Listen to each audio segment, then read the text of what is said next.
On this episode of The Median, I, Alex Cuesta, your host, don't have a guest on, but I try to do something a little different. I try to help out the undecideds and the independents, and my brother David Cuesta joins me in this quest. You don't hear my voice for what seems like an hour and forever, but we break down a bunch of the major issues in the election, and we tell you where the candidates are. Now, we're not only talking about Donald Trump and Joe Biden, we're also talking about the Libertarian candidate, Joe Jorgensen, and the Green Party candidate, Howie Hawkins. So we really try to give everyone a perspective that is unbiased, that has no political drive to it, so you can just hear the issues because no one's getting that anywhere. So I hope everybody enjoys it. It's a little bit different. It's something new. There's no guest. But we really think that this will help everyone in deciding who they want to vote for the election. So without any further ado, enjoy the show.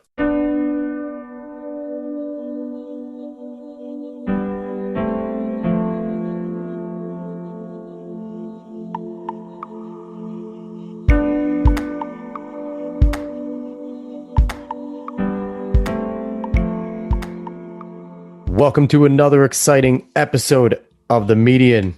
I am your host, Alex Cuesta, and today we're going to do something different that I've never done. It is election season. The presidential election, the general election is right around the corner, and I decided not to have an actual guest on this week, but I am having someone on that's going to help me out doing what we're doing. I'm doing an election special where I'm bringing you just the issues, just the topics for the presidential candidates. To help me with that, I'm bringing in my brother, who also is a co-host on another show with me on the Opinions Podcast Network, David Cuesta. What's going on, Dave? Hi, I'm doing pretty well. So what we're going to be doing here, like I said, it is a Just the Issue special. Now, one of the reasons we're doing this is because there's a lot of undecided people in every election, and a lot of independents are usually on the fence until the end of the last second. We've had early voting going on. I think it's like something like 39 million votes have already happened. So there's a ton of votes that have already happened, but there's still a lot of votes that are going to be decided within now and election day and on election day, a whole bunch. So we wanted to bring you the issues raw, where the campaigns put it on their websites, things that they've said in terms of their own quotes, their own op-eds, and their own stances. Because basically, when you go looking on any of the other news sites or watching the news, you're watching CNN, Fox News, MSNBC, reading New York Times, or anything of those likes, they're not non-biased anymore. For the main reason that you're not reading a lot of journalism, you're reading a lot of opinions that are presented as journalism. A lot of the things you read are op-eds, but they're presenting it as journalism. So what we're trying to do here is just literally present just what they say. We're not going to give you the why. We're not going to try and justify. We're not going to try and rationalize. We're just going to give you what their stances are to try and help everybody out, because nobody does this. The debates don't do this. I don't know if anybody's watched the debates. They sure as hell don't do this at all. The stump speeches just give you a lot of fluff. The questions that they're asked aren't real questions on topics. It's either fluff, snowball questions, or questions about personal things. So we're just going to try and unravel it for everyone and give them something to listen to.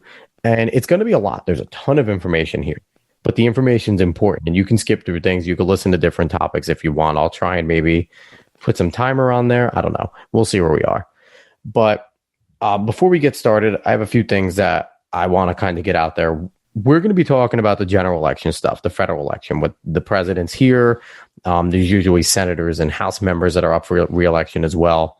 And while federal is super important, I just want everyone to realize that this big push to get out and vote now is a shame. We should be getting out to vote all the time, because the federal senators, the Supreme Court justices, the president, the House members, they only have so much power over us in the states. What we really should be really rallying around is not even only our state representatives at our state government level and our governor, but our local. If you don't know who your mayor is, who your local justice, your judges are, and who your town sheriff is, then you're in trouble. Because those are the people that really have a huge effect on your life, and especially your councilmen as well, councilmen and councilwomen. Those are the people that you really need to get to know, because they're the ones that make direct budgeting decisions. They're the ones that make cuts in terms of policing and those types of things. So I'm really giving a big preach to everyone. It's cool to go out and vote federally, but it's even better to go out and vote locally and know locally, and even your school board. everyone complains about schooling, but nobody goes to school board meetings or votes on school budgets. So that's just my plea to everybody. But we're going to stick it to the federal here because that's basically what we're doing. Just wanting to let everyone know there is no bias here at all. Mine and David's political opinions are going to have nothing to do with what we present here in this show. Again, we are just presenting the topics as they are stated. The topics are wide-ranging: healthcare, guns, environment, economy, a whole bunch of things. We didn't include race and LGBTQ, specifically because, for the most part, those two topics are very emotional topics. And people are kind of dug in on how they see each candidate already with that. And giving you their own statements and things like that, I don't think are going to change the way people look at these candidates in terms of those two topics.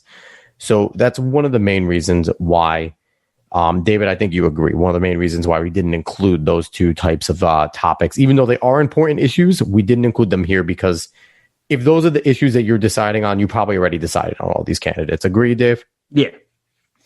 All right. So lastly, I want to talk about some of the sources I used. Great websites, great resources for everyone to use. First one, procon.org and their 2020 election coverage. I specifically went to the view summary chart. You could just go on procon.org. They're awesome for any sort of controversial political topic where they break down what's good and what's bad about each one. They're pretty non-biased. They're really good. They were really good here. They broke it down into 71 different topics there, and I really truncated that and picked apart that with stuff there.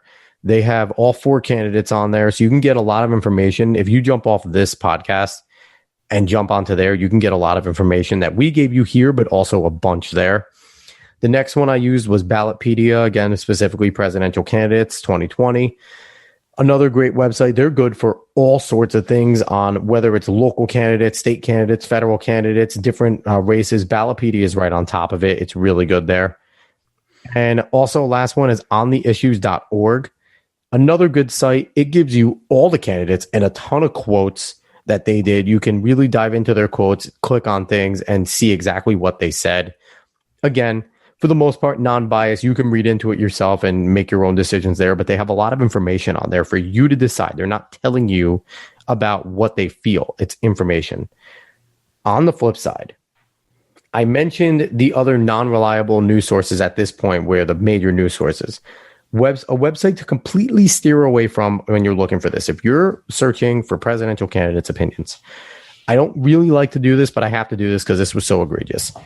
Refinery29.com did the worst job I've ever seen in terms of trying to present themselves as a neutral broker and then not being neutral at all. They have a website, the presidential candidates' view on stance issues in 2020, and it sounds harmless. So it's presented with the big 2020 stars and stripes, little register here patch on the bottom right that it stays there. It only talks about Trump and Biden.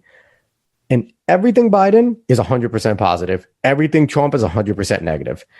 Now, if you feel that way, that's fine. But if you're trying to present a look at the issues on your website and making it look neutral, then that's not the right way to go. And if you're really seeking the truth about these candidates and where they stand, steer away from refinery29.com. I will put them on blast as much as possible because I think what they did was absolutely terrible when they were trying to present themselves as equal and neutral. So lastly, before we really get in, this is a long, lengthy intro, but I feel like it was necessary. If you're listening to something here and in your head, you know a little bit about politics and you're like, no, that's not right. That's not what they stand for. I know they flip-flopped on this. When I was doing my research, I looked into some of the things, and unless they flip-flopped within the campaigning season, the last 4 years, and it's not a stance that they have historically held, or it's not a stance that they have acted upon. Like if Joe Biden specifically said something in Congress, but when he was vice president with Obama, did something completely different, I'm going to take a stance with Obama because people are allowed to change their minds. And that was now his policy. That is now where he stands. Same thing with Donald Trump. If he said something, but then did something different as a president and now still stands by it, that is where he stands in my eyes. So if you see that there's something and you think it's an egregious flip-flop, just telling you that's where we came from with this. But all right, Dave, There's a whole lot here. There's a whole lot to get through. We're going to try and be as not boring as possible. I brought Dave on as a second voice because I don't think people want to hear mine yakking around for probably an hour straight. So we ready to do this, Dave? Yeah, as ready as I can ever be. So first off, the candidates. We have President Donald Trump. He is the incumbent. He's trying to win re-election and gain 4 more years. Next up, we have Vice President Biden. He is a Democrat. I didn't mention Trump is a Republican, obviously. Biden's a Democrat, and he is a former vice president for Obama, spent 8 years in the White House with Barack Obama, and also spent another, I think it was like 47 years in Congress and the Senate. Started at an extremely young age there, so he's a very accomplished politician. Then for the Libertarians, we have Joe Jorgensen.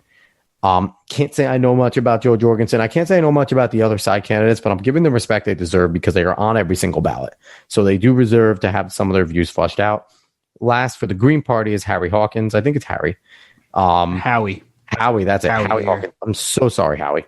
But Howie Hawkins, Green Party representative. So those are our 4 candidates. Again, the main focus is on Trump and Biden. Whether it's fair or unfair, they don't invite Jorgensen and Hawkins to any of the debates. I think if they're going to be on the ballots, they probably should bring them to the debates. That's neither here nor there, though. But we're going to jump into it, Dave. Let's get in head first. Healthcare. On healthcare, I'm going to kind of do a read down of essentially a little bit on what the candidates say in the website. We're going to go into a little more specific stuff with healthcare. But in terms of healthcare, I'm going to start off with Donald Trump. Donald Trump has worked to approve the affordable quality healthcare. He has kept around ACA, and he's done some things in terms of healthcare to extend what's going on. He took ACA, he took away the individual mandate there, but he hasn't completely gotten rid of Obamacare like he vowed to do. So currently where he stands is that he wants to fight the opioid crisis. He wants to fight against drug addiction, and he wants to help people there. That's kind of his stated position at that point. Mm-hmm. Joe Biden stands by the Affordable Care Act in full. He's says that 100 million people no longer have to worry about insurance because of the Affordable Care Act, and that 20 million Americans have also, on top of that 100 million, have attained more health care. So he completely and totally stands by everything in the ACA. So if you know about the ACA, then you'll know where he stands. Jorgensen is completely against both Republican and Democratic policies. She believes that the more that they try to fix it, the more that they make it worse, that bureaucracy and government is not the way. It's the exact opposite of what she thinks needs to be done. She thinks that you can reduce 75% of the real prices by just allowing competition, taking government out and letting the private sector do its thing. And lastly, we have Howie Hawkins, Green Party, who is really all for a national healthcare service to do a single payer. And that's where he stands. So, Dave, we're going to jump into a specific topic here. Mm-hmm. Federal government and intervening to end surprise medical billing. I'm just going to go through pros and cons. And if you think any quotes there are important to talk about, jump right in. So Donald Trump, Joe Biden, and Joe Jorgensen are all for the federal government intervening to end surprise medical billing. Howie Hawkins has no stated position on it. Dave, any of these quotes here jump out at you? Not entirely. At least not yet. Most of these are very long quotes that say only very little so far. So I'm going to say no. Since they're all for it as well, it's not entirely needed to hear exactly what their point is on this. Okay.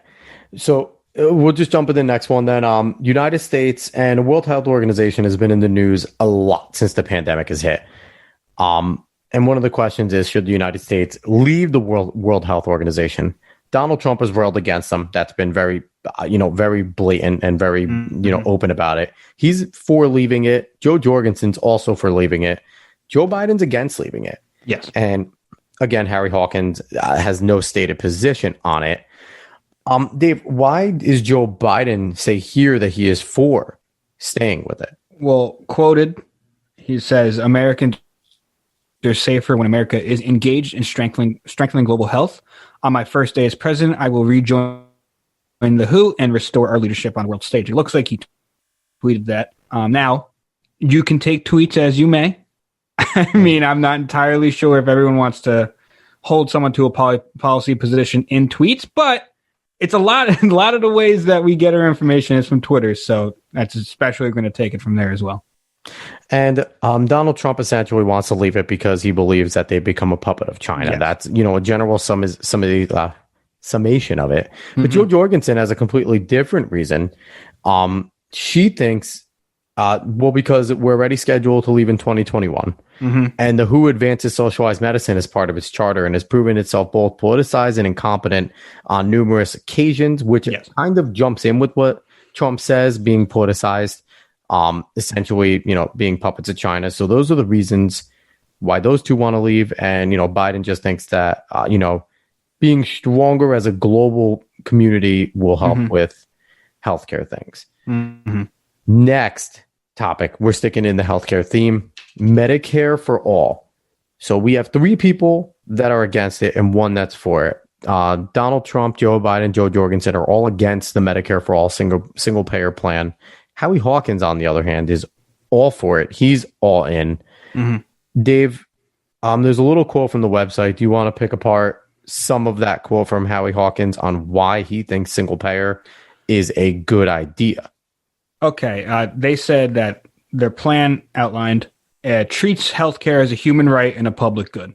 So right there, you can see why they think it is a good idea to have Medicare for all.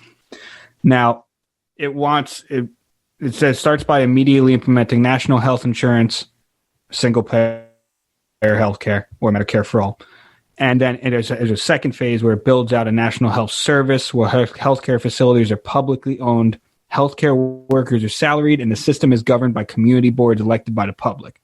Now, obviously, Green Party and Howie Hawkins is a big plan for Medicare for all. And everyone else, as you said, is against it. Joe Biden is more for the ACA, like we already covered, than Medicare for all. Obviously, the ACA is basically a mix of you get the public, but you keep your private.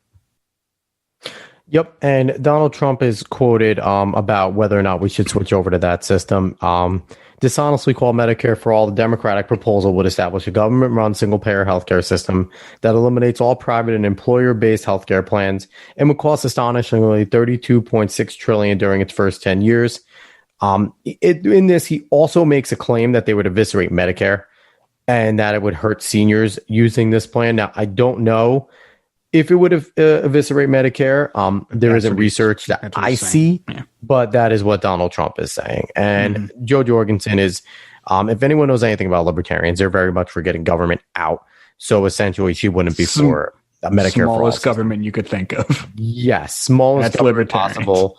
Defend the people, collect minimal taxes. That's really the libertarian idea. Get the government out of it. So that's the Medicare for all position. We're going to stick with the healthcare team. I'll kind of talk about when we switch over, but abortion, that's a big topic in the United States. Donald Trump is pro-life. Joe Biden, Jo Jorgensen, and Hawkins are all pro-choice. And in terms of should abortion be legal, Dave, Trump has a long, lengthy quote here, but it's less down there on his website. Do you want to read what he had to say on his website? Because I don't think you want to pick apart that whole long quote. I was gonna just pick apart a couple of things. Okay, you can paraphrase it. Yeah. Long quote. He says that he's pro-life with 3 exceptions: rape, incest, and protecting the life of the mother. Same position as Ronald Reagan. So if you know Ronald Reagan, his position on pro-life and pro-choice, that's basically Trump's position. Now, it seems like now I'm not taking from the quote, I'm not going to lie to you, but it seems like, as he said before, that it's not entirely a huge goal of his to have the Supreme Court just take it all away. Okay. And, and then we have Jo Jorgensen over here where her, it was labeled as pro-choice, but her stance is basically that the federal government shouldn't have any regulation or laws against it. So she's pro-choice in the sense that the federal government shouldn't have a say in what goes on here. where as opposed to Hawkins and Joe Biden, they both quote that they support the legal framework of Roe v. Wade. So, which basically, if people don't know about Roe v. Wade is for safe and rare abortions. That is what the law states, is that they are safe and rare. So, anyone can look up the actual wording of Roe v. Wade, but that is basically the general way that it has been interpreted by the Supreme Court, safe and rare. So we'll jump into the next topic. We talked about the Affordable Care Act. We're going to get a little more into detail with the Affordable Care Act here. Donald Trump's against it. Joe Biden's obviously for it. Joe Jorgensen's against it. Howie Hawkins is against it. Howie Hawkins is interesting, Dave. He's against it because in all caps I saw on his thing, Medicare for all would work better than Obamacare. Which makes sense for him to be against it if he wants Medicare for all. It makes sense. Yeah, so he's essentially all in about Medicare for all in terms of this, where, like we said, the opposite with Joe Biden. Joe Biden is all for Obamacare against Medicare for all. And like you said, Dave, the difference is the public option with the private. It's a public-private, basically, union there where keep your private if you want, go public if you need it, is what's been the message about Obamacare. So also, Donald Trump, his quote's pretty interesting. Obamacare is a disaster, but we've run it very well. It was a disaster under President Obama, and it's a very bad healthcare. What we're doing is we want to terminate healthcare for under Obamacare because it's bad.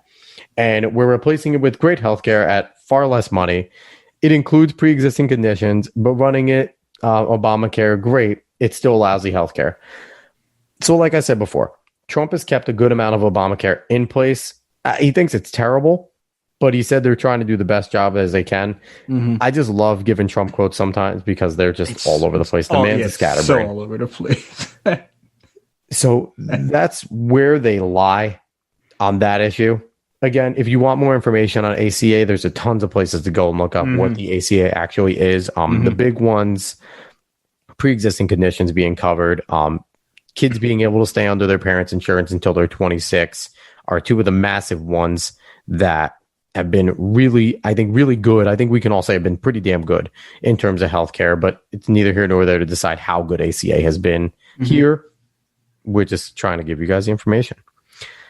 I think this is the last one. No, last two on healthcare. The last one's a doozy. Oh boy. But this one for cost of prescription drugs. This has been something that I think every single candidate wants to have something done about this. And I think it stays true here, where even Joe Jorgensen, she wants it lower, but she's in a different way. She thinks that the FDA is the problem and that the government needs to get out, like everything else libertarians. She believes that if the FDA is abolished and the government gets out, then prices will go down. Dave, everyone here says that they want the prices to go down. Anyone jump out on you besides Joe Jorgensen just saying get government out? Well, obviously no one else is saying get government out. It's really the only libertarian position in Joe Jorgensen. Obviously, Trump has an interesting way he put this. The quote directly, since it's a short one, I'll just say it. Under President Trump, the FDA has approved the largest number of generic drugs in history. Generics increase competition in the marketplace and lower the cost of prescription drugs for all Americans. In December 2018, year-end drug prices fell for the first time in nearly 50 years. Interestingly enough, from that quote, we can glean that Trump is seemingly taking a libertarian position with that. I'm sorry, I'm reading into it a little much. Yeah, go ahead. He's taking a libertarian position of let the market decide, but using the FDA in order to do it, which is it's a very interesting way to put it. And I don't know if you want to touch on how, Yeah, Biden's stance on this, he's big on allowing people to go across borders to buy their drugs, which I know has been, that's another topic in itself there, but that's part of his stated perception, his stated position with prescription drugs. And he also wants to, along with Hawkins, I think they agree, end the profiteering off of drugs with the big pharma.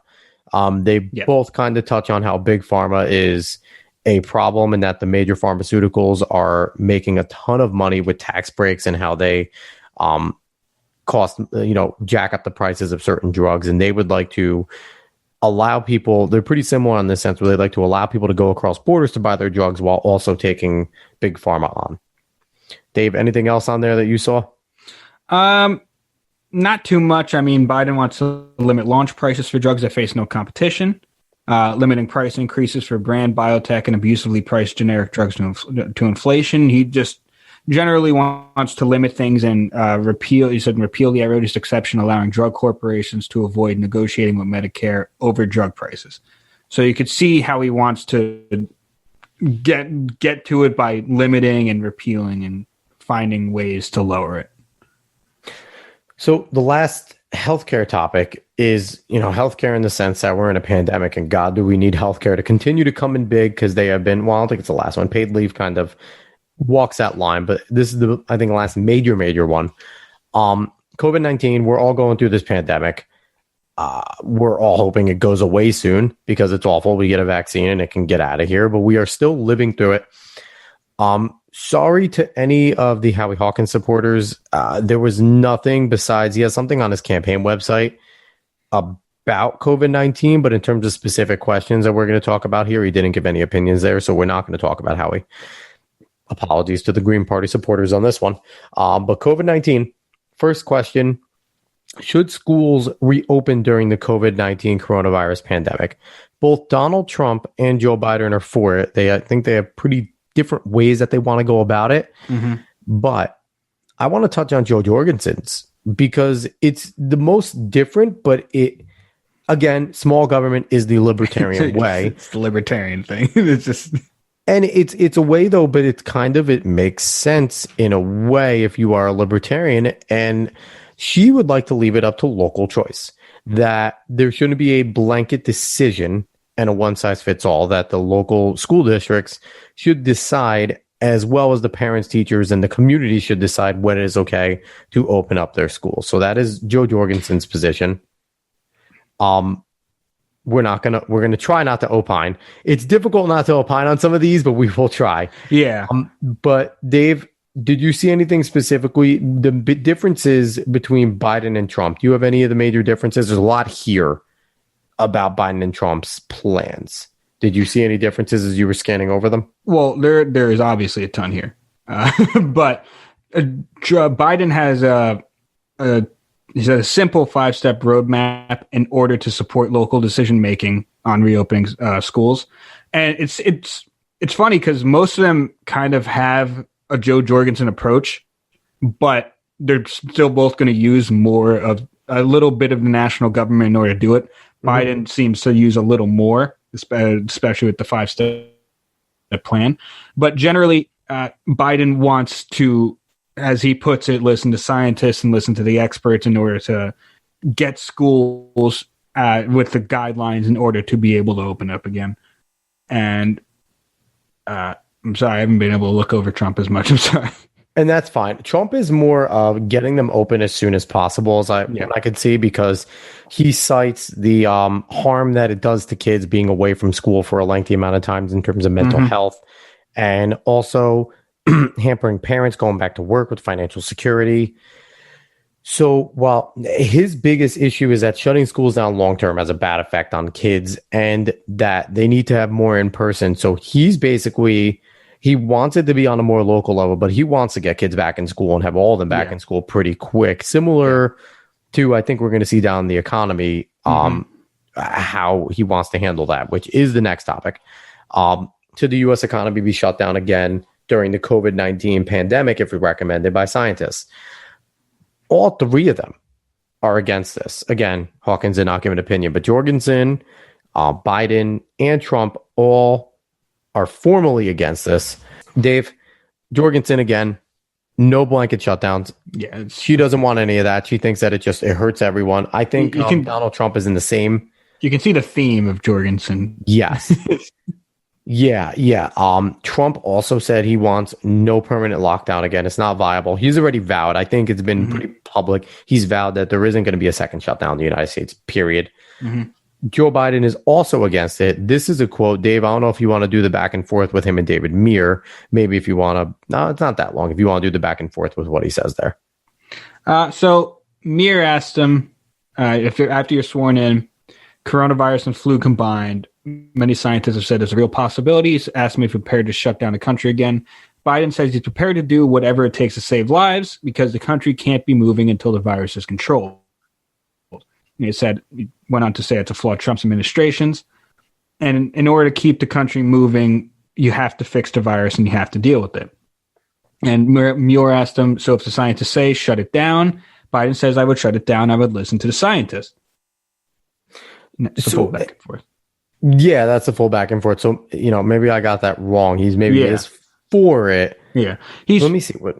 For it, if it's said strictly by the scientists that is a need to shut down, then he said he'll do whatever it takes in order to save lives because he believes that if there's an outbreak, then the country won't move in the first place. So it needs to be taken care of in order for the country to move. So my apologies on that. So Joe Biden, I wouldn't say he's for or against it. I would say that Joe Biden is flexible. Fair to say he's fluid. Yes, he's fluid and flexible on that topic, which, again, whether you agree or disagree, whether it should be hardline or not there, it seems like he's very fluid or flexible on that topic of the science. And what the trusted scientists say for him would be what he would take there. All right. So lastly, this is the actual last healthcare topic. I'm going to stop saying last healthcare topic when it isn't. This is it.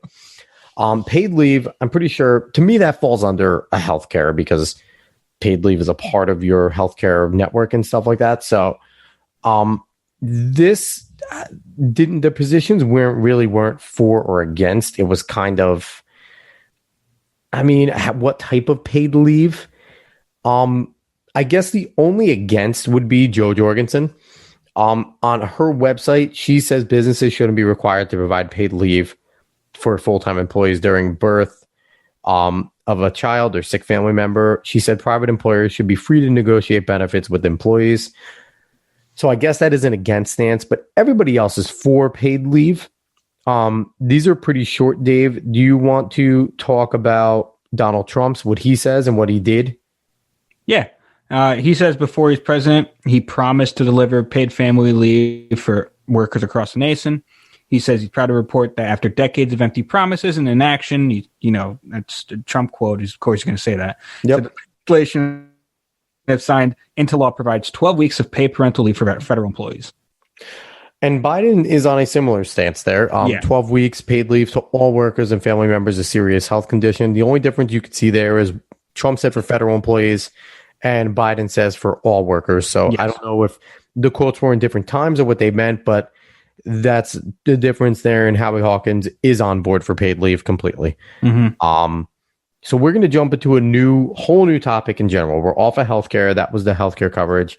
I hope that wasn't too painful for people, but unfortunately, these topics can be boring, but this is kind of the nuts and bolts of if you really want to figure out what the candidates are for, this is the way you have to do it. And if including Jorgensen and Hawkins makes people that just want to hear about Trump and Biden angry, not apologizing because they're on the ticket and they deserve their voices and their stances to be heard because there are libertarians and Green Party members out there. So unapologetically going to go forward. Immigration has been a major topic in this country since the beginning because we are all a country of immigrants. So we're going to start with what they have to kind of say about the website. I'll start off. We'll talk about Trump and his stance on immigration, what his website says.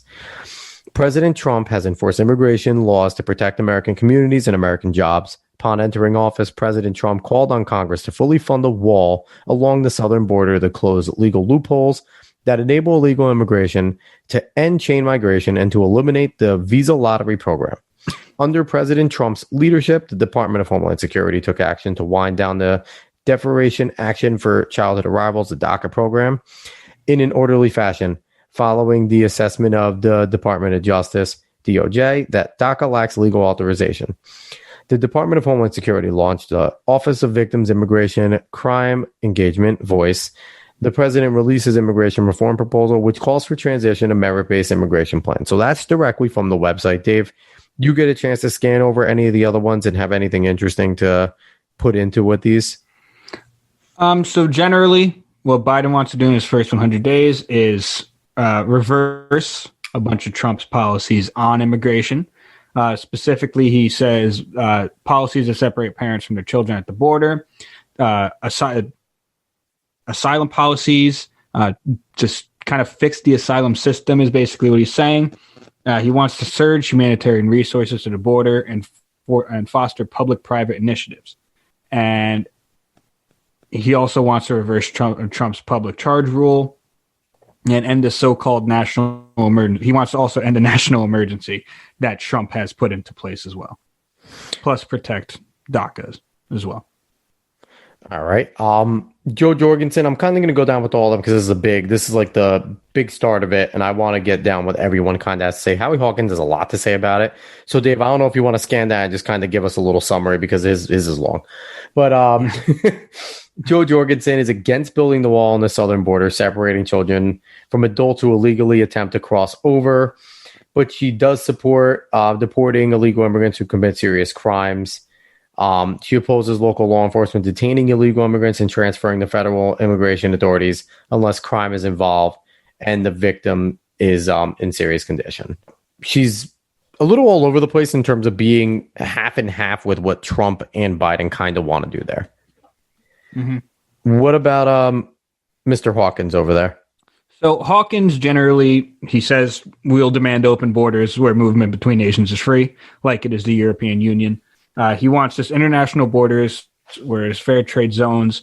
Basically, all undocumented immigrants should be legalized and given a timely path to citizenship. And the only people that should be detained are those with criminal charges or a terrorist organization affiliation. All right. So that's where they generally stand on immigration. We're going to jump into immigration enforcement.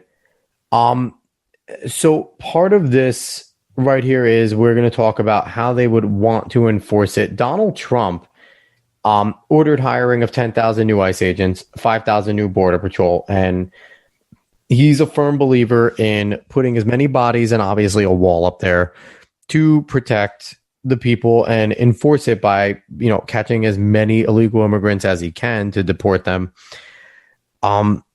Dave, anyone else here? Joe Biden, you get a chance to kind of gander over what he wanted to do there? Generally, he wants to reinvest in a case management program, so case by case system for the most part. And he also I forgot to mention this last time, but he also wants to stop building the wall that Trump wants to build as well. He believes those federal dollars can be put into different use on the border and on other things in the nation. All right. And overall, Howie Hawkins is basically restates his open border policy here. It's the same exact answer there. We're going to jump into something similar with immigration enforcement, border security. This is all about the wall. I think we got from it. Trump is obviously for it. Mm-hmm. Joe Biden's against it. Joe Jorgensen's against it. And Howie Hawkins is against it. Yeah. They all have different reasons for being against it. The three of them just think it won't work, that it's not effective, and that it will deter people that properly want to come here from coming here in the right way. So they're definitely against it. Donald Trump is for it because he believes that it's going to stop a lot of the illegal immigration that comes into this country. So that's the general feeling on the wall. That's kind of a cut and dry one. Yeah, it's a very simple one. DACA is the Dreamers Act is a different situation in general. Joe Biden was a part of the administration that did DACA. On his website, he says, as vice president, Biden championed the creation of expansion of the Deferred Action for Childhood Arrivals DACA program, the Deferred Action for Parents of Americans DAPA program, the Central American Minors program, which allowed parents with legal status in the U.S. to apply to bring their children up from Central America to live with them, and the creation of the White House Task Force to support new Americans and help them integrate into their new homes and communities.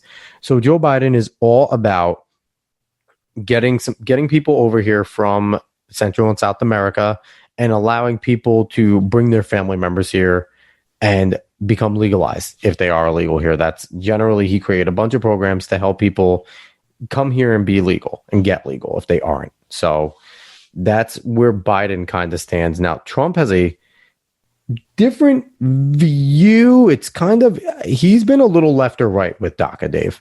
Mm-hmm. I have down here that he's neither pro nor against because it's kind of contradictory on what he is with DACA. Dave, do you have any sort of pulse on what Trump is with DACA? So he has a very long quote about this, and I'm not going to read the whole thing because he does. It's kind of going. It's out there. It's going back and forth in a bunch of things. Yes, but generally, he said since DACA was done, he's not going to try to take it away. That's what it seems like he's saying, but he is going to sign a bill, a big immigration bill, as he calls it. Yeah, it's going to be big, he repeats. But he says he's going to sign a bill that is going to include DACA, and it's going to be a merit-based bill as well. So there's a lot there. Again, above, it was said that he's against DACA. Here, again, I think he's against DACA as it stands. Mm-hmm. I think is what is as it stands, and I think similar to Obamacare, he wants to do it, but do it differently. I think that's kind of an assessment with that. That kind of seems like that's what his quote is saying. I don't know exactly how else to read it. And again, anyone interested in seeing what we're seeing, all those websites that I quoted before, procon.org, Ballotpedia, on the issues are all great websites. You can go and find all these quotes there. They are all there. So if you want to read them for yourself, kind of make heads or tails from them, you can go there and try to see what they say to you.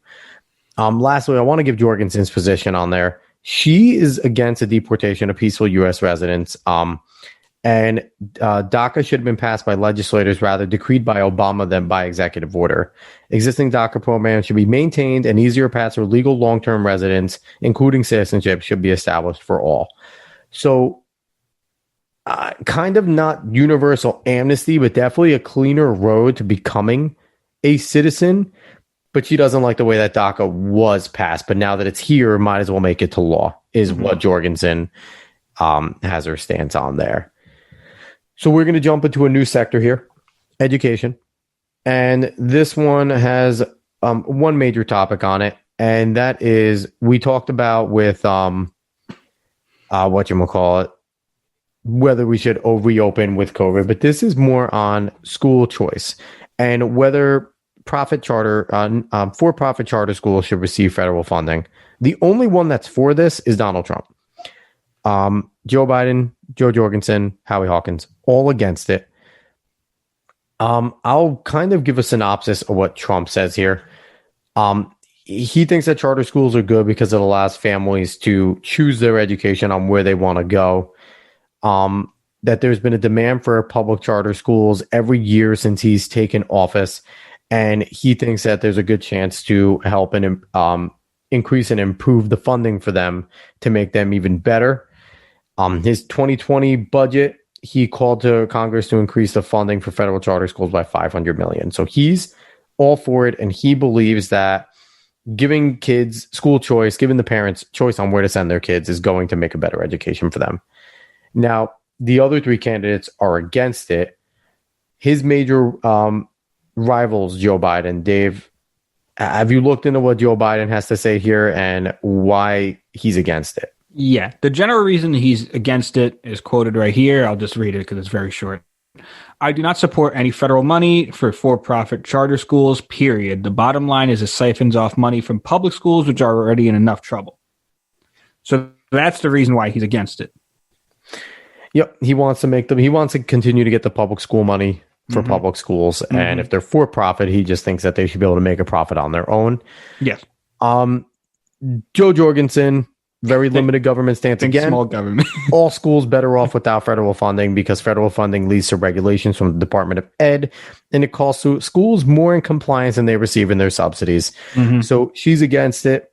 And Hawkins is against it because he just thinks that public schools are where we should really be putting all of our federal money to because they give a better education in his eyes than the charter school system. So that is where they stand there. And we are going to jump into the economy.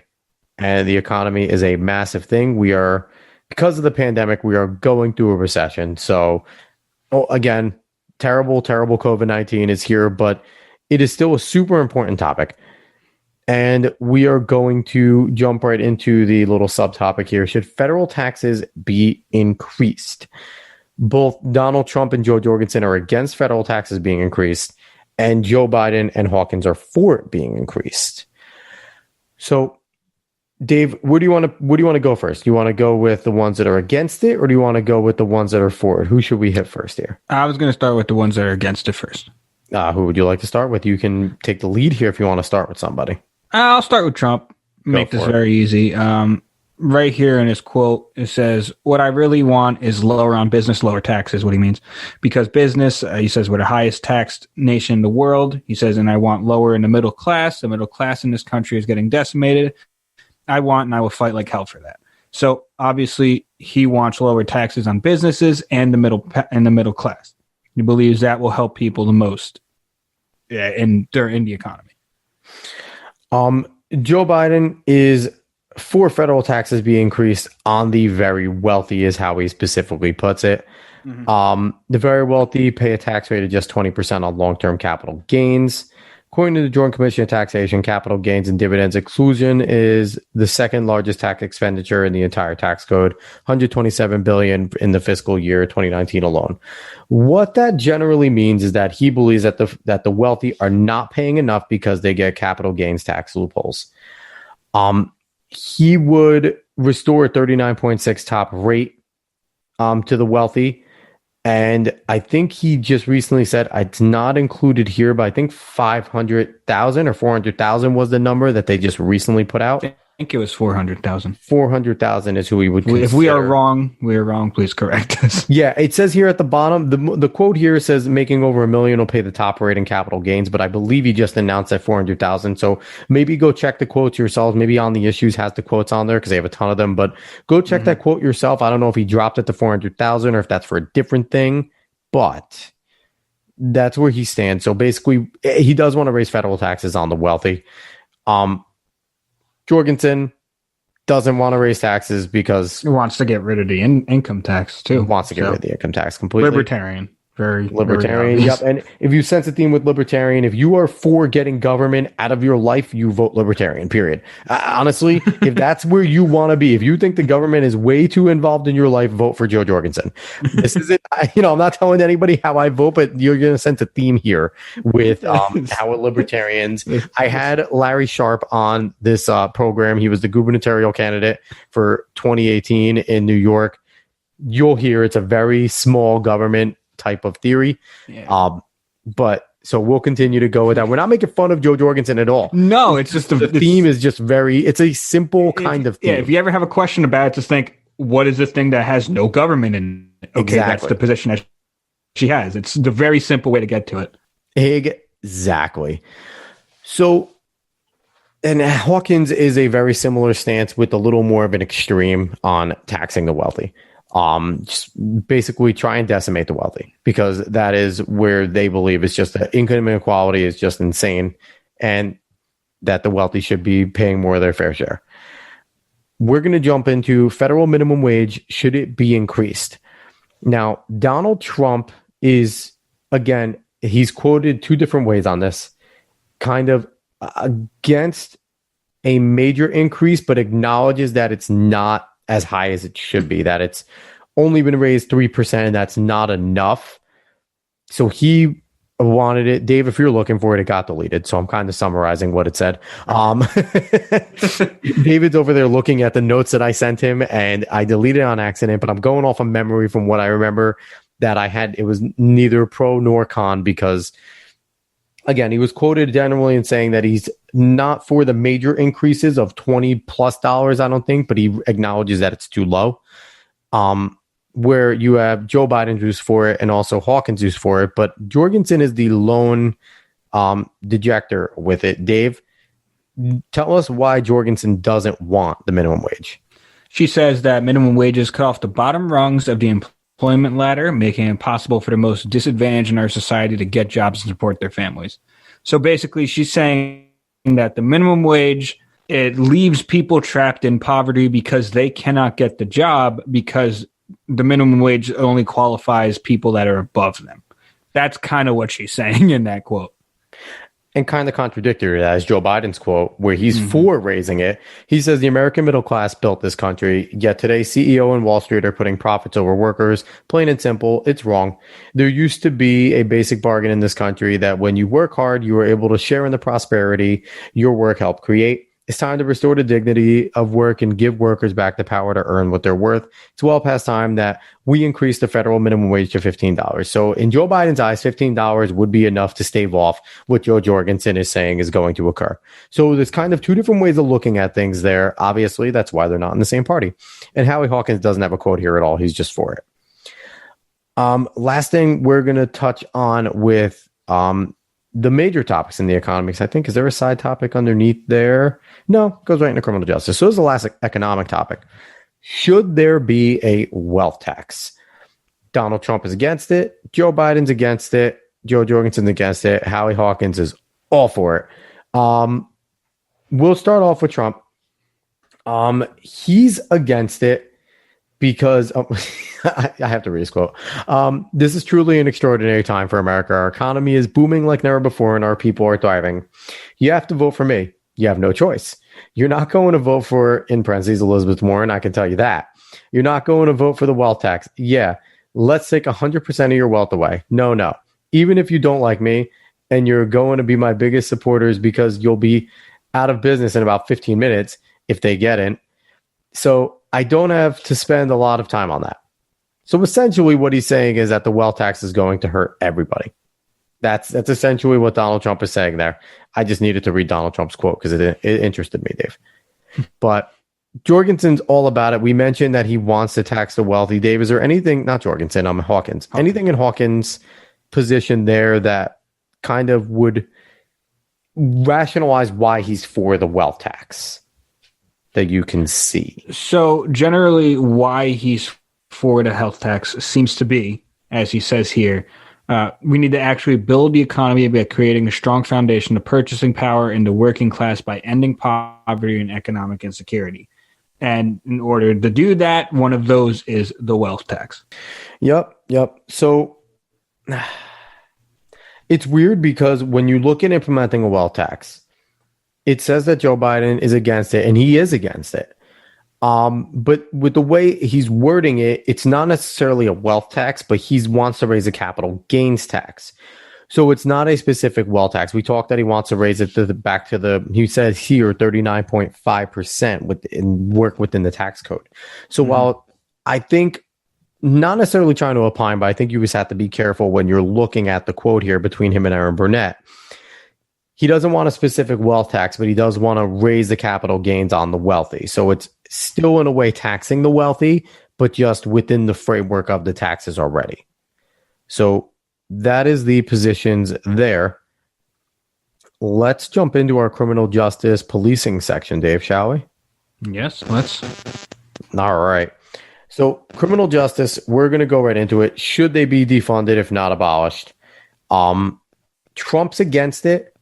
Biden, I put against for because he's not necessarily for defunding, but he is for allocating. And everywhere I've looked, the people that have truly defended defund the police says it's not defunding, it's allocating the money, reallocating. So that's why I put that he's kind of on the fence there, even though he says he's not for abolishing and defunding. He is on the record here saying he wants to reallocate. So if you're going by the defenders theory there, then he is kind of for it. Jorgensen's for it. Hawkins is for it. Trump is the only lone true dissenter, Dave. It's a short quote there. Do you want to quote what he says? Yeah, I'll read it. Said, there won't be defunding, there won't be dismantling of our police, and there's not going to be any disbanding of our police. Our police have been letting us live in peace, and we want to make sure we don't have any bad actors in there. So bottom line, he's just basically says that he wants to add to the police. He doesn't want to defund them. Yeah. So, excuse me. I want to go with Biden because I mentioned him. His quote is, I don't want to defund the police. I want to get the police more money in order to deal with things they badly need, for making sure they have access to community policing, that they have access to departments, social workers, psychologists, people who in fact can handle the god-awful problems that a cop has to have 4 degrees to handle And under that, they said, while Biden has stated he supports the urgent need for reform and has talked about redirecting police funds to other programs, including those for mental health, a campaign spokesperson clarified that Biden is against defunding.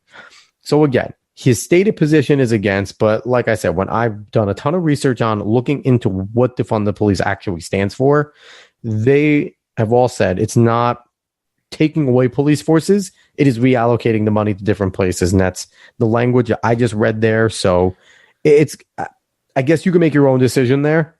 Their stated position is against, but the wording there is kind of with the group. So Jorgensen's for defunding and abolishing. Yep. I think hers is a little long there. She's against all of the different liberties that are taken away from people via the police. Yet again, just think of it. She wants to stop federal policing. That's what she wants to stop. All federal money going to police. That's what she wants to stop. And the DEA and such like that. Libertarian, small government, any federal spending, any federal money, not to police. Yep. So again, simplicity in terms of getting the federal government out. Yep. So, just in general policing as well, it's kind of very similar to what we had to say up there in terms of defunding. Biden, again, says that he supports all police. He doesn't support defunding it. Better answer is give police departments resources they need.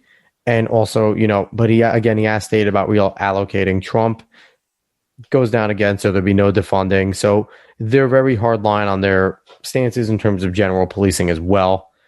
Foreign policy, Dave. This one, there's a ton of topics on foreign policy. This one, I'm not even lying. Foreign policy is absolutely massive, and just foreign stuff in general when you're talking about other countries. Some of them might overlap a little. But first question here, should U.S. withdraw troops from the Middle East? All four said yes. Every single one for it. Every single one said yes. I don't want to read Donald Trump's quote because Donald Trump's quote has a lot of caps. And I don't want to read a lot of caps because I don't feel like yelling at people.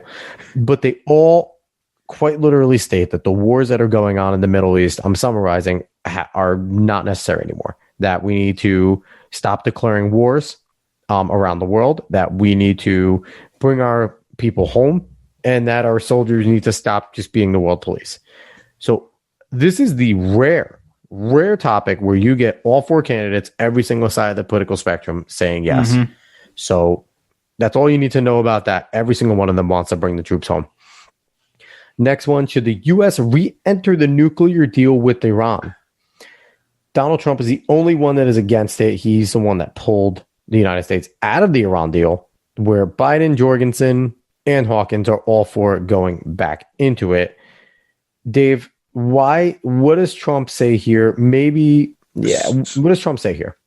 So in order to paraphrase his quote, it's a little long, I don't want to read all of it, but in order to paraphrase his quote, basically he's saying that Iran is the biggest state sponsor of terrorism. We don't want to give them the access to nuclear weapons, what they say is the most deadly weapons on Earth. And I think almost everyone would agree it's the most deadly weapon on Earth.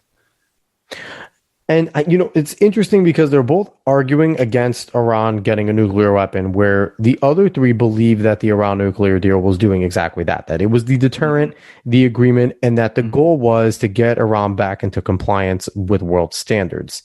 So they are in the belief that having the non-proliferation agreement was a good step in keeping Iran back in compliance, and that we should get back into that deal. So all three of them would get back into that deal. So yes, at its core, the goal is the same. So I think people need to realize when we look at this, and this is something that's a bigger picture with politics right now.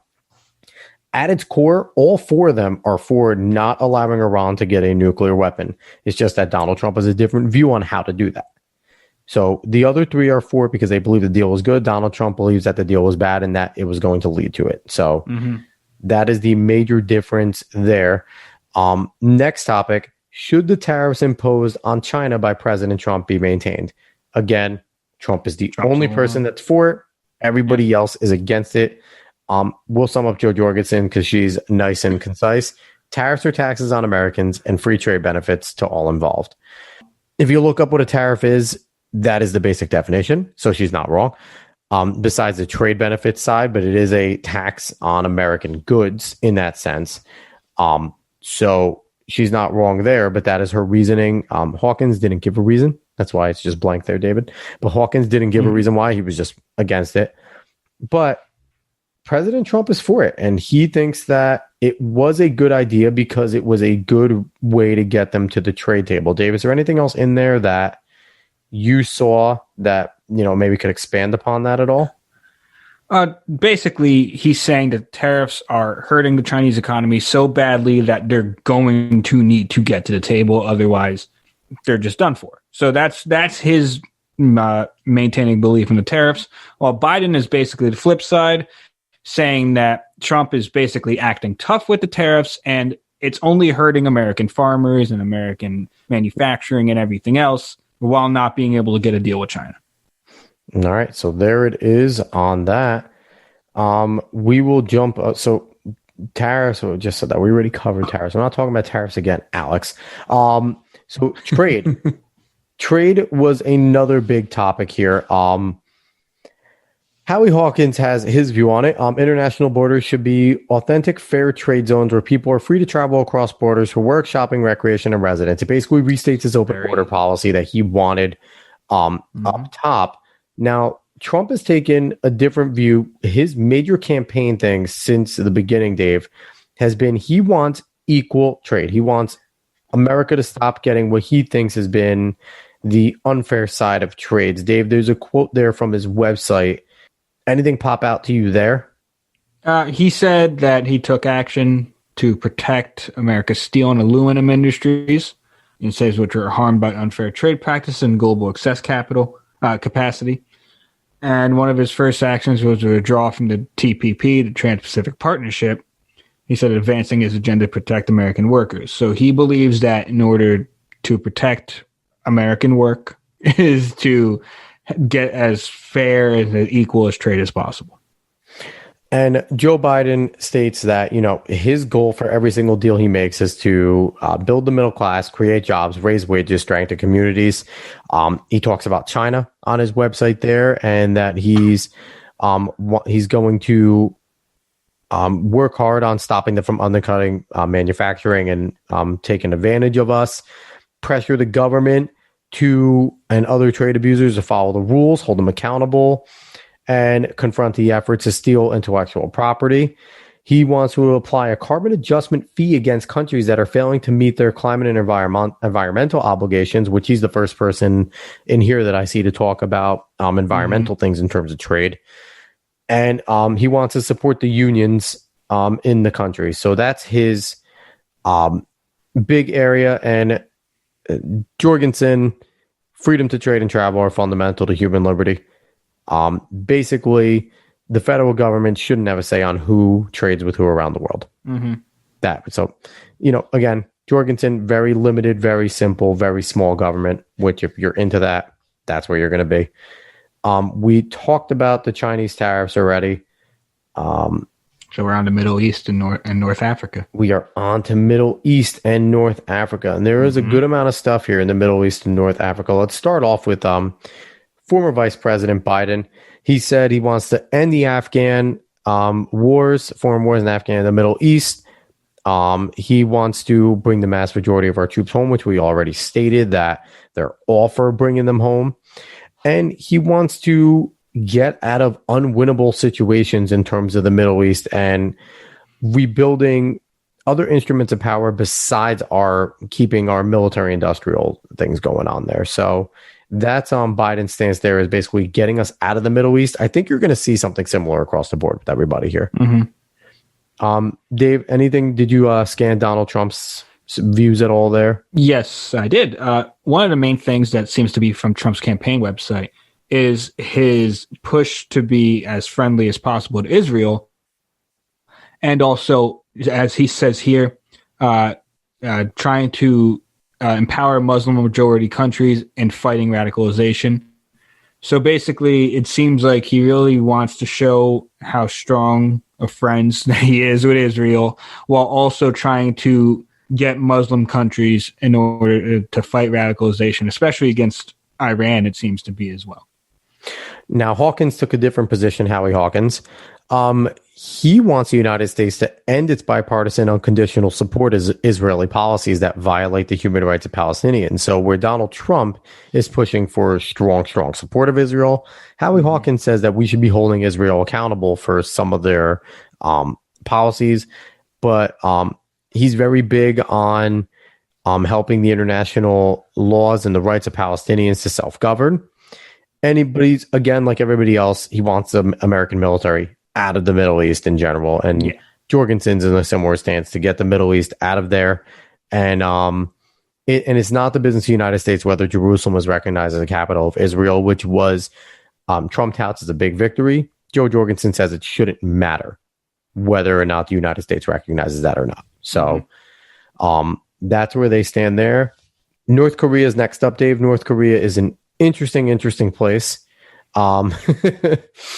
So we'll start with Jorgensen. We'll give her a start this time. U.S. should not conduct military strikes against North Korea in order to destroy their long-range missiles and nuclear weapons capabilities. So she does not like the idea of if North Korea start an act up to use any military power against them. Again, she is very big on no foreign wars without reason, period. Yep. Who do you want to jump in on next, Dave? I'll go to Biden because his is pretty quick as well. It says, in North Korea, President Biden will empower our negotiators and jumpstart a sustained, coordinated campaign with our allies and others, including China, to advance our shared objective of a denuclearized North Korea.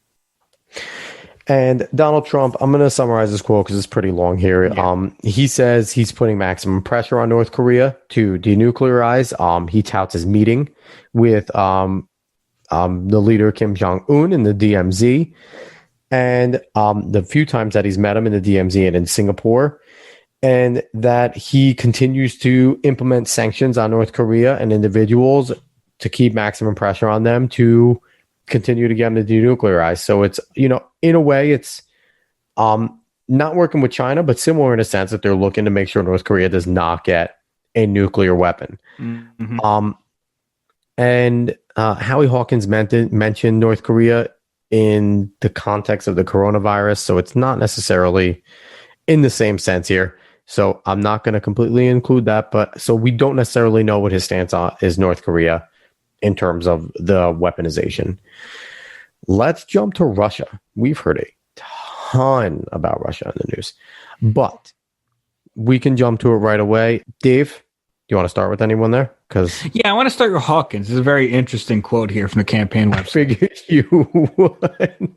He says, I am calling for the U.S. to take Russia up on its offers, rejected by the Bush and Obama administrations, to negotiate a cybersecurity treaty with provisions for deconfliction, verification, and inspection processes like those employed in peace and arms control treaties.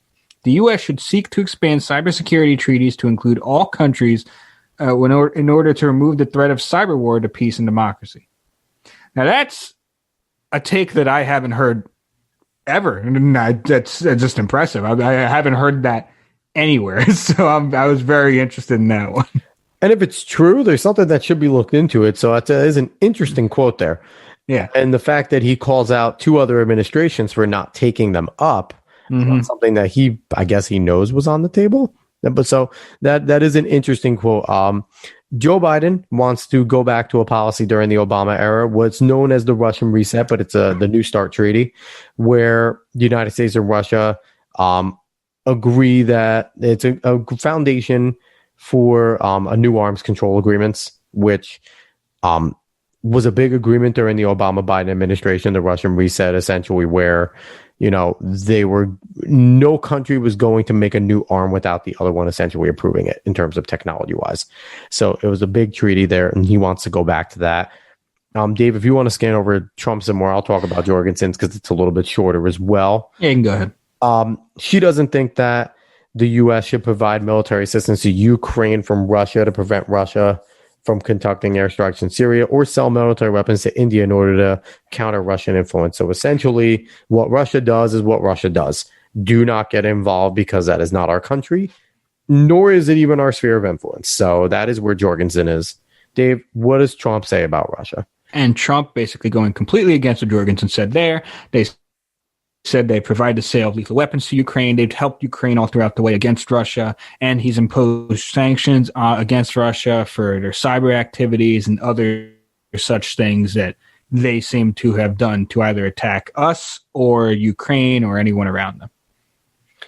All right. And last but not least, Central South America, a lot of it focusing on there's a bunch of stuff here with Cuba and everything, but it's just generally how we treat that part. Donald Trump, he has imposed numerous sanctions on Maduro dictatorship in Venezuela, targeting the regime itself and individuals and entities supporting Maduro's dictatorship. New financial sanctions prohibit dealings with new Venezuelan debt and its corrupt oil company. Regime will no longer be able to finance its debt using U.S. banks. President kept his promise to roll back Obama administration's bad deal on Cuba that benefited the Cuban regime at the expense of the Cuban people. So, strong policies against both Venezuela and Cuba. Joe Biden takes kind of a different stance on Central America, Dave. Yeah, he says they're going to launch a top-to-bottom review. They're funding the Central America and how to determine to build a successful initiative with leaders from like El Salvador, Guatemala, and Honduras to take on the corruption, violence, and endemic poverty that drive the migration from there to us. So basically, he seems to say, okay, let's go over everything that's going on here, and then we'll figure it out from there. And, to round it out, kind of Hawkins and Jorgensen kind of fall on their perspective views again, where Hawkins again towards open borders. He's really about open borders. He doesn't think we should have them closed at all to our Southern and Central American neighbors. And Jorgensen is also for lifting the embargo against Cuba. She doesn't think that should exist. And again, she opposes the border wall. So let's move on to a completely different area, Dave. You ready to go jump into some more fun here? Yes, sir. Again, if you're listening, thank you for listening. I hope we're giving you something a little bit interesting here to chew on. And it's important stuff. So I'm hoping it's not too boring, everybody. But energy and environment, Keystone Pipeline. That if you haven't heard about the Keystone Pipeline, it's a big fossil fuel pipeline, I guess, for lack of a better term, that is being constructed, I believe. Trump is for it. I think he's approved it. So the Keystone Pipeline, Trump's for it. Biden's against it. Hawkins is against it. And Jorgensen was kind of non-committal with that. So we'll start with Jorgensen. Similar stance. She doesn't think they should block or subsidize the pipeline or its protection. Hawkinson didn't give a reasoning why he's against it. He's just not for it. Trump. Dave, do you want to read Trump's quote? Great news this week regarding the Keystone XL pipeline. Moving forward with fantastic paying construction jobs for hardworking Americans. Promises made, promises kept. And I'm not going to say the hashtag because there's no reason. So Biden, again, is restating that he was against the pipeline during the Obama administration, and he will be against it again. So he wants to stop the pipeline. Anything that the Keystone pipeline and also the Keystone XL pipeline, and also what's the other pipeline? There's another one, the Canadian pipeline, I think it was. I think they already stopped that one, but the Keystone one, he said it would basically end any construction that has started with it. So that's where they stand there. Now the Paris Climate Accords, Trump's against joining it. He pulled us out of it. Jorgensen agrees with him that would be out of it. Joe Biden would jump back into it. Hawkins would jump back into it. Dave, I think Trump takes a very interesting view on this. I'll read part of his quote here. It's a very long quote. Well, not super long, but it's a long quote. Essentially, he says that the Paris Accord was a one-sided accord, that it was not good for America. And he was, happy to pull out of it. He also said that it would have been a transfer of American wealth to foreign nations that are responsible for most of the world's pollution. He said that our air and water are as clean as it's been in decades, and that the Paris Accord would have been shutting down American producers with excessive regulatory regulations, like you would not believe, in your best Donald Trump impression there. And while it would allow foreign producers to pollute with impunity, they were allowed to do what they were doing. So essentially, his reasoning is that the Accord was putting a lot of barriers on what Americans can do, but not other countries. Dave, anyone else? What is did you get a chance to gander over at Biden's position there? Yes, I did, and his is very interesting. He says they will not only rejoin the Paris Agreement, but he'll use every tool of American foreign policy to push the rest of the world to raise their ambitions alongside the United States.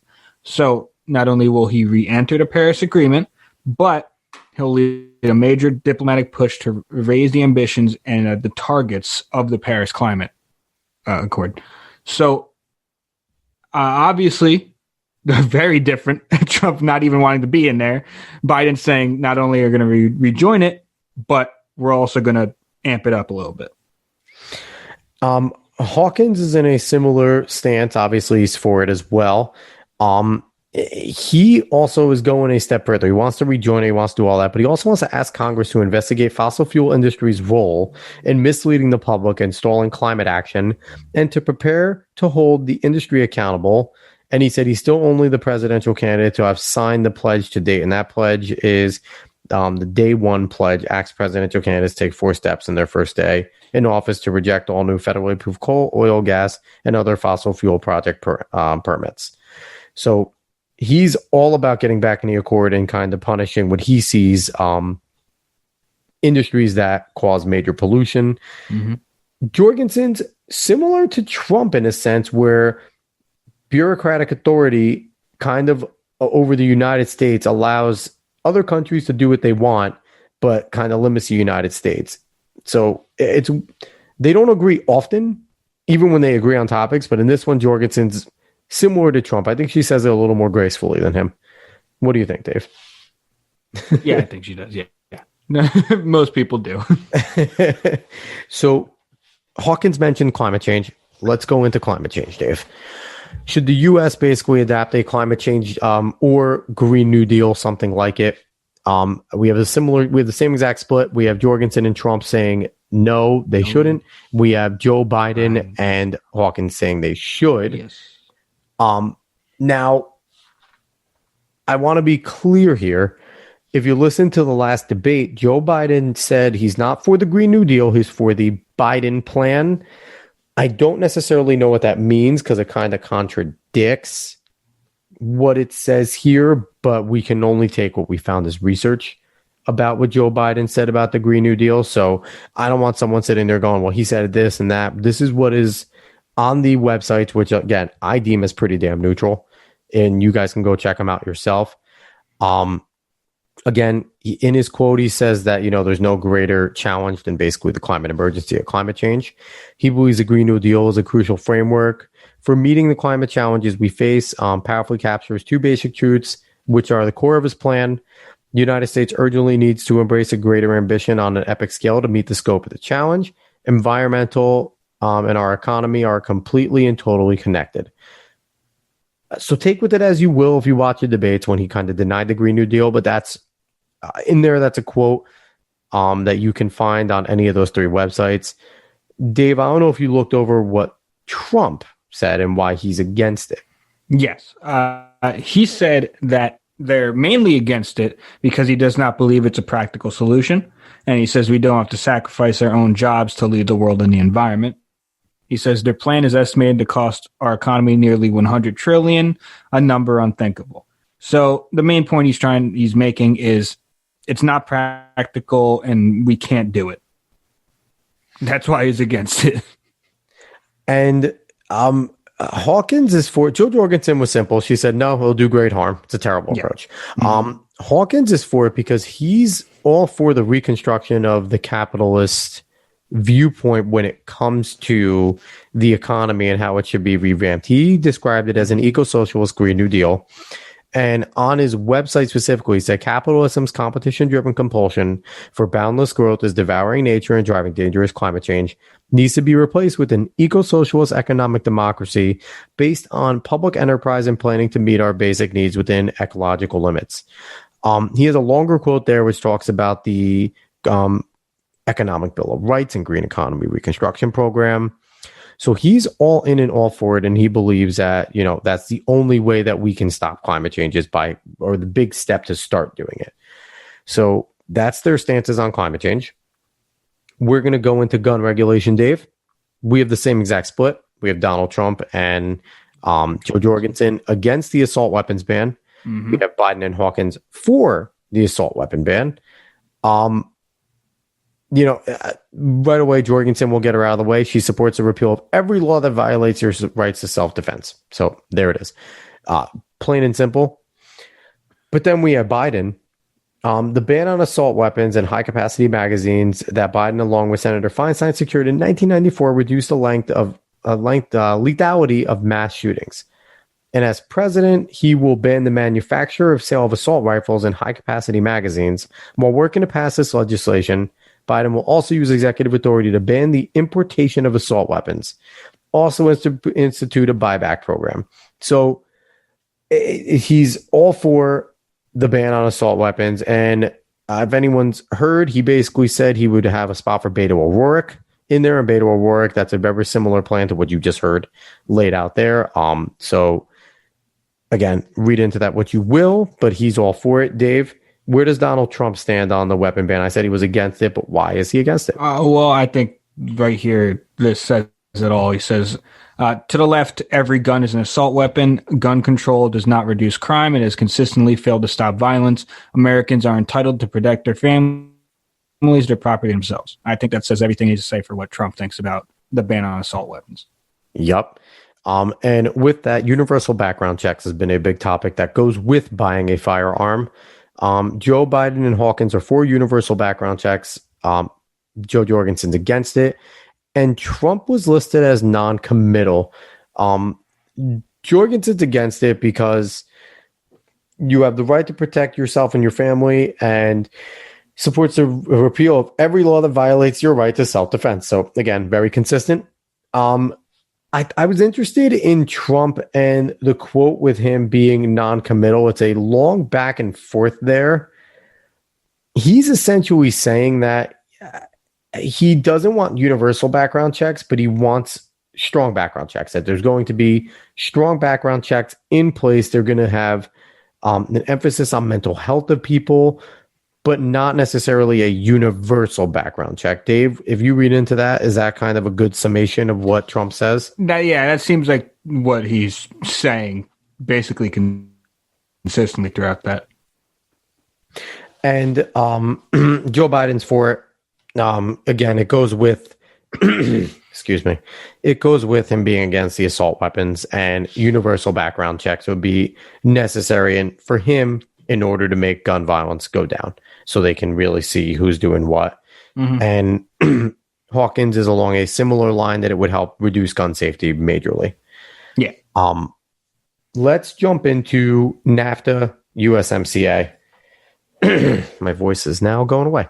NAFTA, USMCA. So Donald Trump is for the USMCA. Joe Biden is for the USMCA. Joe Jorgensen's against it. And Howie Hawkins is against it. Well, against NAFTA. She's against NAFTA, not USMCA. But I was interested to see, and I think people would be interested to see it. Joe Biden agrees with the USMCA. Dave, what does he see in the USMCA that he likes? Because that is a Donald Trump deal. Well, he said in the interview, he said he supported the U.S.-Mexico-Canada trade agreement after passing the U.S. House in December in 2019. He said, what I've seen change is that the vast majority of the labor movement supported it. He said it eliminated some loopholes for drug companies and strengthened the enforcement of labor and environmental standards. Yeah.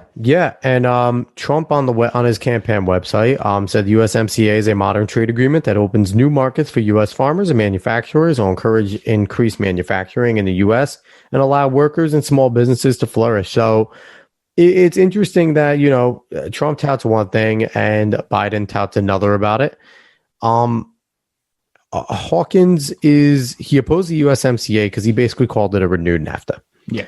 Essentially, he said that it still benefits corporations. It hurts the workers. It hurts the consumers. It hurts the environment. And it's not a democratic move. So essentially, he doesn't see the USMCA as anything different than what NAFTA was, just different language. So he's against it. Social Security is the next topic coming up. Hawkins, Biden, and Trump are all for Social Security and keeping your Social Security protected. Joe Jorgensen has a very interesting quote, and I kind of want to read it in full. It's a little bit longer, but it is a interesting quote. She's against it, and you'll hear why in her quote. Do you trust politicians to keep their promises? I don't. They spent every cent in the Social Security Trust Fund on their spending, leaving behind worthless IOUs. Other countries have successfully replaced their government-run systems with individual retirement accounts, saved from greedy politicians. As president, I would work to implement a solution like the Cato Institute's 6.2% solution, which would allow any American the opportunity to opt out of the current system while making their current system fiscally stable for those who choose to remain. Something outside the box that I've never heard of, like you never heard of the other thing with Hawkins. Yeah. This is something I've never heard of where the public Social Security, she's against it and she wants to have, again, a private option.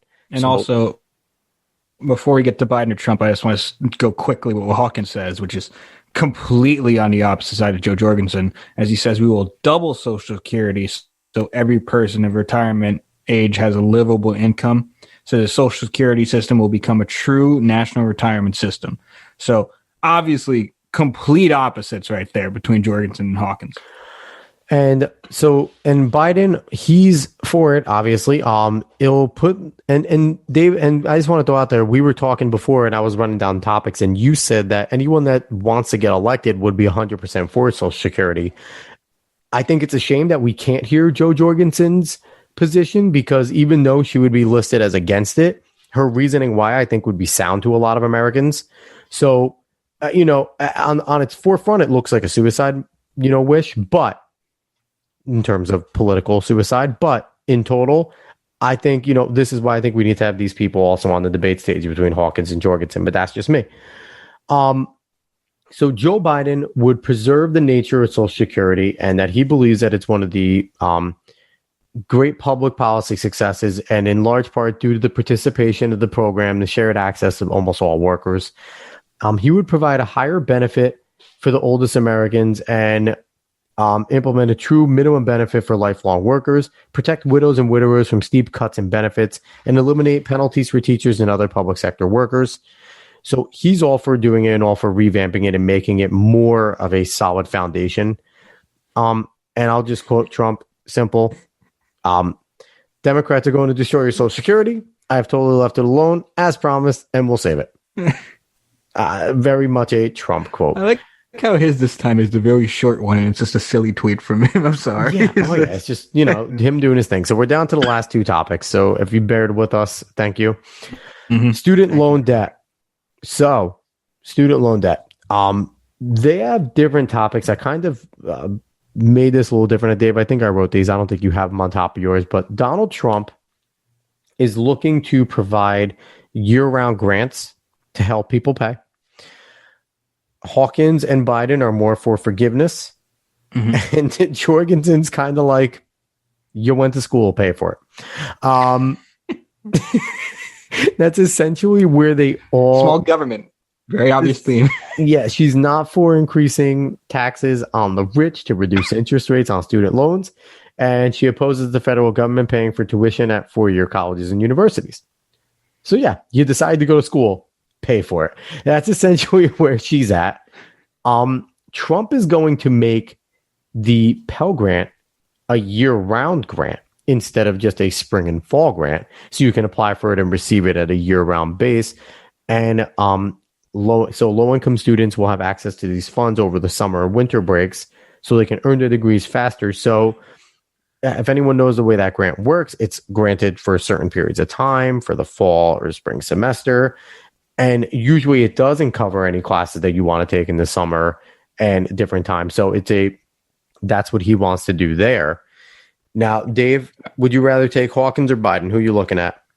Well, both of them have different ways of going about this. I'll take Biden real quick. Go for it. He says, I propose to forgive all undergraduate tuition-related federal student debt from 2- and 4-year public colleges and universities for debt holders earning up to $125,000 with appropriate phase-outs to avoid a cliff. Now, that one is actually very different from what Hawkins says, and you can go Yeah. over what Hawkins said. So he would have a repayment program of 10% of the 10% of income above the poverty line for 20 years after leaving school, and then after 20 years of paying that, you would have it forgiven. And his reasoning is that 92% of loans are already federal, so that the government would then eat the 8% of the student loans, because they're essentially, in his ways, they're not losing anything because they already provided it, and you're going to give it back to the economy when you spend it. So in his way, he just basically says that the government is going to eat the loans that they provided you for because it was already theirs anyway. That they're not essentially losing anything by taking it back. Mm-hmm. Dave, am I taking that wrong, or is that kind of where he was? That seems to be exactly what he's saying. Okay. All right. And we will jump on to our last topic here, taxes and what they believe in. So Trump is for his tax cuts that he implemented. Joe Biden wants to restructure it to favor the middle and lower classes. Joe Jorgensen is wants less taxes, period. And Howie Hawkins wants to tax the rich a lot more. So go into a little bit of detail. Donald Trump touts his tax cut. That's the first major tax reform signed in 30 years, provided tax release to 82% of middle-class families, doubled the child care tax credit, providing an additional $1,000 per child in tax relief for working parents, and nearly doubled the standard deduction. And it's simplified, and he says he simplified the taxing code. He cut small business taxes by 20%, providing $415 billion in tax relief for small business owners, and alleviated the tax burden on over 500 companies who use those savings to fund bonuses, wage increases for 4.8 million workers. So he is still on touting his historic tax cuts. Dave, Biden, what does he want to do? So he says we need stronger labor laws and a tax code that rewards the middle class and not just the wealthy, who he says have gotten too many tax breaks for too long. So his first step will be reversing Trump's tax cuts for the super wealthy and corporations. So it'll also eliminate special tax breaks that reward special interests. It's a lot of specials. And get rid of the capital gains loophole for multimillionaires. Okay. That's what it says on the website. So yeah, it's essentially like I said, just a restructuring, and he does want to raise the taxes. Jorgensen takes, like I said, she just wants less taxes. Her stance is taxes aren't voluntary, always paid under the penalty of the threat of punishment. You'll have your wages garnished, assets seized, and go to prison if you don't pay them. So if you vote for more government spending, it inevitably leads to higher taxes to pay for. President, she'll work to slash federal spending and make government much more smaller and help you keep what you earn. And Dave Hawkins, we can sum it up. I can go over this really quick. Yeah. He has a step-by-step plan. Place a progressive income tax on the wealthiest, institute a wealth tax, increase the inheritance tax wealth at the same rates we tax work, and put in a progressive carbon tax as a tool to combat the climate crisis. All right. So, Dave, I want to thank you for going through this marathon with me. No problem. That was a lot to cover. I hope that anybody that listened to this, I think me and Dave did our best to try not to opine. There were certain things that I think we needed to explain. If we explained it, our way, and if we seem kind of biased, we apologize because that's the only way we know. But overall, I really hope that this helps out some people. I hope people are able to make it to the end. Like I said, I might try and listen to it again and throw some timestamps on if anyone's interested in certain topics. They can get right to what they want to get to. Mm-hmm. But hope this helps people. I hope they can kind of hear just the issues and where people stand. I hope the Libertarian and Green Party fans were happy about the coverage we gave their candidates. I think we definitely found some interesting things from the Libertarian and Green Party. There are some interesting quotes in there. There are interesting quotes, there are interesting stances, and I think that not enough people, and I've heard Jo Jorgensen being referred to as the independent party candidate, and that's not true at all. She's not the independent party candidate. She is the Libertarian Party candidate that is completely different than an independent candidate. But she is, not to be mean to Howie Hawkins, but Jo Jorgensen is the third party candidate right now. She is the bigger of the two, but not enough people hear what either of them have to say. And like you said, We heard them agree with some of the stances. We heard them detract from some of the stances and why, and their reasons and their points. And like you said, there were some interesting views on both of those that were completely different and seemed kind of logical as opposed to what we're seeing from the two major parties. Mm-hmm. So, again, I hope everyone took something out of this. I hope everyone enjoyed it. And if you guys like it, maybe we'll do some more election breakdown stuff in this in the future. And Dave, again, thank you for coming on. I'm hoping to have another normal style episode of The Median coming soon. Yes. In about 2 weeks, probably. But again, I'm Alex Cuesta. He's David Cuesta. You can find David on Cuesta Dos. He'll be with me. We're going to start doing that again. Hopefully, David, is the Idler ever going to come out? Your new show? Are we going to do this or what? Yes, I will. Okay. I promise. That's a sneak peek. We'll talk more about what Idler is. I'm Alex Cuesta. I'm host here at The Median. You can also find me on Sports Opinions Podcast and Cuesta Dos as well. For The Median, Twitter, at The Median USA. Same thing for Instagram. And again, everybody, thank you for listening. Thank you for surviving this marathon. We did. Me and David are both tired, and we want to go to bed because it's like 11:30 at night now where we are. So again, everyone, I really appreciate you listening. Hopefully you got something out of this. Hopefully this helps if you're undecided on who to vote for. Everyone have a good one. Thank you. So long.